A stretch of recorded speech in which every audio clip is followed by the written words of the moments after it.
Good morning students, welcome back to our channel Softline institute. My name is Kareena और आज की इस class में मैं आपको बताऊंगी माइक्रोसॉफ्ट वर्ड में इंसर्ट कैप्शन का क्या यूज़ होता है। तो चलिए जानते हैं। मास्टरिंग कैप्शन, हम कैप्शंस के बारे में, कैप्शन एंट्रीज के बारे में जानेंगे, साइटेशंस के बारे में जानेंगे माइक्रोसॉफ्ट वर्ड में। So in this presentation will guide you through the essential techniques for effectively managing captions, table of content entries, citation in Microsoft Word. By mastering these features you can create professional well organized documents. In features को सीखने के बाद आप professionals और well organised documents बना पाएंगे। Let's embark on a journey and elevate your document creation skills. तो सबसे पहले है insert caption for figures and tables. अगर आपके डॉक्यूमेंट में फिगर्स हैं, टेबल्स हैं, तो आपको उनके लिए कैप्शंस को इंसर्ट करना होता है। एडिंग कैप्शंस कैसे करते हैं? टू इंसर्ट अ कैप्शन, अगर आपको एक कैप्शन इंसर्ट करना है तो उस पर राइट क्लिक करके फिगर और टेबल पे क्लिक करना है। Then select insert caption, choose the appropriate label, figure है, टेबल है, etcetera, to create a new one if needed. Position the caption above और बिलो, आपको ये सेटिंग्स करनी है। And then customize the text. Customizing caption, आप captions को भी कस्टमाइज कर सकते हैं। वर्ड अलाउ करता है you to customize the appearance of caption, की जो कैप्शंस आप रख रहे हैं वो कैसा रखना है, अपीयरेंस, उसका डिज़ाइन कैसा रखना है। You can modify the font size, colour, style of the caption text. Additionally you can adjust, जैसे आपने देखा होगा ना, ऐसे बुक्स में फिगर्स होती है और यहाँ पे लिखा होता है figure 1.1, figure 1.2. so this is called caption. This is called caption. table 1.1 भी लिखा होता है, table 1.2, table 1.3. similarly you can do the same thing with the captions. Caption numbering and formatting, automatic number आता है, फॉर्मेटिंग ऑप्शंस होते हैं और updating numbers होते हैं। ऑटोमेटिक नंबर्स में तो वर्ड आपको ऑटोमेटिकली नंबर कैप्शन दे देता है, कैप्शन नंबर दे देता है, और you can define the number format, या फिर आप भी नंबर फॉर्मेट डिफाइन कर सकते हो कि 1.1 नहीं, 1.2 नहीं, आपको A चाहिए, A1 चाहिए, A2 चाहिए। Including the use of chapters, separators, starting numbers, ensure consistency throughout your document. Use styles to format captions consistently. Create a caption style to define the font, size and other attributes. Modify the style to update all captions simultaneously. This ensures a uniform look. इससे क्या होता है कि uniform look आ जाता है। Updating numbers, if you add, अगर आप कुछ ऐड करते हो, डिलीट करते हो, कोई फिगर मूव करते हो, हटाते हो, तो आपको उसको अपडेट करना होता है।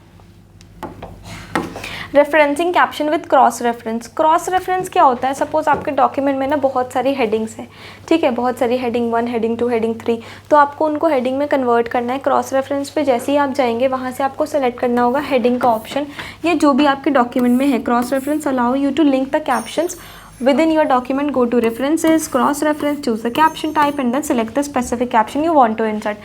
Dynamic linking हो जाती है। cross reference works within a document. It creates links within a document. If the caption number changes, the cross reference update. अगर caption का number change होगा तो caption अपने आप update होता है। This auto ensure the references remain accurate as you edit your documents.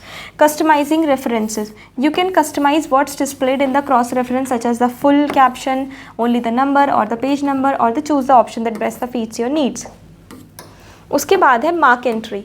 Mark entry option क्या करता है? जैसे देखो, आपके डॉक्यूमेंट में बहुत सारे वर्ड्स हैं। अब कुछ वर्ड्स होते हैं जो डिफ़िकल्ट होते हैं, आपको उन डिफ़िकल्ट वर्ड्स की एक सेपरेट लिस्ट बनानी है, तो आप मार्क एंट्री का यूज़ करेंगे।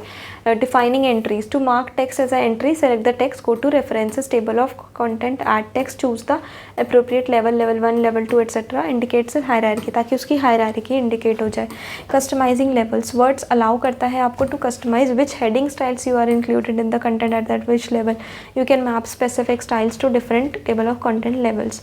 Hidden entries, you can mark text as a table of content entry without displaying it in the document. This is useful for adding entries or the proving context or organization but aren't meant for direct reading. Marking text as a entry, marking text select करना है text को, entry, mark entry क्या होता है? ये पूरे text के लिए होता है, समरी क्रिएट करने के लिए होता है। हाईलाइट करना है टेक्स्ट को, you want to include in the table of contents and then go to references, click table of content and select add text. After that assign the appropriate level, level 1 to main headings and level 2 to next headings. Update और managing, जैसे आपने बना तो दिया, but अगर आपने उसमें और फिगर्स ऐड कर दी और हेडिंग्स ऐड कर दी, उनको अपडेट कर सकते हो। To update, right click the table and click on update field, ठीक है। Configure automatic updates and modify styles on the level of accurate representation. Mark citation, add source, choose style, fill details. सबसे पहले आपको citation select करना होगा by clicking on add new source and then select the required citation, जैसे कि APMA या MLA, कौन सा स्टाइल आपको चाहिए। फिर आपको रेलेवेंट डिटेल्स जैसे ऑथर, टाइटल, ईयर एटसेट्रा सारी बुक्स की डिटेल डालनी होती है। Microsoft allows you to manage your source using the built in citation tools, ensuring your document is fully sourced, prevents plagiarism and increase your echoes. Inserting caption and managing a biography. Insert, place the cursor where the citation should appear. Choose, select the citation from the drop down menu. Create, generate the bibliography and at the end of the document. But simplifies the process of inserting citations and creating a bibliography by using word citation and bibliography tools. And then at last, optimizing citation and bibliography styles. So Word provides various built-in citation styles like APMA, MLA, Chicago. For unique needs, you can customize these for create a new styles. So these were the references: insert caption, insert citation, mark entry and mark citation, cross references. I hope आपको ये समझ में आ गया होगा। अगर आपको इसकी practical classes चाहिए तो आप हमारे इंस्टीट्यूट पे आके विजिट कर सकते हैं। Thank you so much.